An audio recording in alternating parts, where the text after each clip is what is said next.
Video ஆரம்பிக்கும் போதே சொல்லிடுறேன். வாய்ஸ் கொஞ்சம் கொடூரமா தான் இருக்கும். மண்டே மார்னிங் சுட சுட இட்லி சுட்டு ஹாட் பாக்ஸ்ல வச்சிருக்கேன்னு நினைக்கிறீங்களா? இல்ல. ஆறிப்போன இட்லிய சூடு பண்ண போறேன். நீ மனுஷனே இல்ல தெரியுமா? இட்லிய சூடு பண்ணும்போதே ஒரு ஆள் உஷாராயிருச்சு. பேசி பேசியே தோசை டிபார்ட்மெண்ட்டுக்கு கூட்டிட்டு வந்துட்டாங்க. நானும் கை வலிக்குது, கால் வலிக்குதுன்னு என்னென்னமோ சொல்லி பார்த்தேன். தோசை தான் வேணும்னு சொல்லிட்டாங்க. திமிரு இருக்கணும் உனக்கு.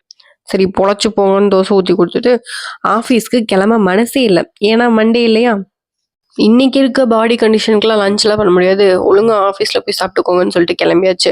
அப்புறம் ஆஃபீஸ்லேருந்து திருப்பி வீட்டுக்கு வந்து ஒர்க்க கன்டினியூ பண்ணிட்டு, நைட்டு சட்னி வேணும்னா தேங்காய் துருவி தரணும்னு சொல்லிட்டேன். வேற வழி இல்லாம திட்டிட்டே துருவி குடுத்தாங்க. நீங்க எவ்வளவு வேணா திட்டிக்கோங்க. எனக்கு தேவை தேங்காய் தானே. அதையும் வெக்கமே இல்லாம வாங்கி சட்னி அரைச்சிட்டு சோயா சங்க்ஸ் தான் ப்ரிப்பேர் பண்ணிட்டு இருந்தேன். ஒரு வழியா டின்னருக்கு தோசை, தேங்காய் சட்னி, அதுக்கப்புறம் சோயா சங்க்ஸ் எல்லாத்தையும் வச்சு சாப்பிட்டு முடிச்சாச்சு. உங்களுக்கு மண்டேலாம் எப்படி போகும்? எஸ்பெஷலா இந்த கோல்டு ஃபீவர்லாம் வந்தா எப்படி மேனேஜ் பண்றீங்க? சமைக்கணும், கூட்டணும், கழுவணும், வேலை பார்க்கணும், அப்பப்பா!